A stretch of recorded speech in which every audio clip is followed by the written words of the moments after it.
लगातार 3 कारोबारी दिनों की गिरावट के बाद आखिरकार ऑटो स्टॉक्स आज लय में दिखे। शुरुआती कारोबार में मारुति सुजुकी और हुंडई मोटर इंडिया की अगुवाई में निफ्टी का ऑटो इंडेक्स निफ्टी ऑटो आज ग्रीन जोन में पहुंच गया। ऑटो शेयरों में ये तेजी ब्रोकरेज फर्म सिटी के इस रुझान पर आई है कि इस सेक्टर को लेकर कई मैक्रो ट्रिगर सपोर्ट कर रहे हैं। सिटी के इस रुझान पर शुरुआती कारोबार में निफ्टी ऑटो इंडेक्स 1% के करीब उछल गए और ये टॉप सेक्टोरल इंडेक्स में शुमार हुआ। इससे पहले लगातार 3 कारोबारी दिनों में निफ्टी ऑटो कमजोर हुआ था। ये कमजोरी मुनाफा वसूली के चलते थी, क्योंकि इससे पहले गाड़ियों पर जीएसटी की दरों में कटौती के ऐलान पर निवेशक चहक उठे थे और लगातार 4 कारोबारी दिनों तक ये ऊपर चढ़ा था। सिटी की रिपोर्ट के मुताबिक इनकम टैक्स के ढांचे में बदलाव, ब्याज दरों में कटौती और जीएसटी दरों में बदलाव, ये सब मिलकर ऑटो सेक्टर के लिए पॉजिटिव माहौल तैयार कर सकते हैं। सिटी का कहना है कि इनके चलते ऑटो सेक्टर की ग्रोथ इसके पहले के अनुमान से भी तेज होगी। ब्रोकरेज फर्म ऑटो सेक्टर की प्रमुख कंपनियों के शेयरों का टारगेट प्राइस बढ़ा दिया है। मारुति सुजुकी, महिंद्रा एंड महिंद्रा और हुंडई मोटर इंडिया को ब्रोकरेज फर्म ने फिर से खरीदारी की रेटिंग दी है। टारगेट प्राइस की बात करें तो सिटी ने मारुति सुजुकी इंडिया में निवेश के लिए 17,500, महिंद्रा एंड महिंद्रा के लिए 4,170 और हुंडई के लिए 2,900 का टारगेट फिक्स किया है। मारुति सुजुकी सेक्टर में सिटी की टॉप पसंद बनी हुई है। पहले सिटी के टॉप पिक मारुति सुजुकी की बात करें तो फिलहाल बीएसई पर ये 1.53% की बढ़त के साथ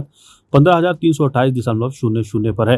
पिछले साल 24 दिसंबर 2024 को ये एक साल के निचले स्तर 10,725.00 पर था, जिससे 9 महीने में ये 43.59% उछलकर 10 सितंबर 2025 को ये एक साल के हाई 15,399.95 पर पहुंच गया था। अब महिंद्रा एंड महिंद्रा की बात करें तो फिलहाल ये 0.06% की बढ़त के साथ 3,598 रुपए पर है। एक साल में इसके शेयरों की चाल की बात करें तो 7 अप्रैल 2025 को ये एक साल के निचले स्तर 2,360 रुपए 45 पैसे पर था, जिससे 5 महीने में ये 57.72% चढ़कर 3,723 रुपए पर पहुंच गया। अब देश का सबसे बड़ा आईपीओ लाने वाला हुंडई मोटर इंडिया की बात करें तो इसके शेयर अभी बीएसई पर 1.37% की बढ़त के साथ 2,542.00 पर है। 7 अप्रैल 2025 को ये एक साल के निचले स्तर 1,542.95 पर था, जिससे 4 ही महीने में ये 70.08% चढ़कर 2,624 रुपए 30 पैसे पर पहुंच गया था। हुंडई मोटर के 27,858.75 करोड़ के इस आईपीओ के तहत इसके शेयर 1,960 रुपए पर जारी हुए थे और इसकी 22 अक्टूबर 2024 को मार्केट में एंट्री हुई थी।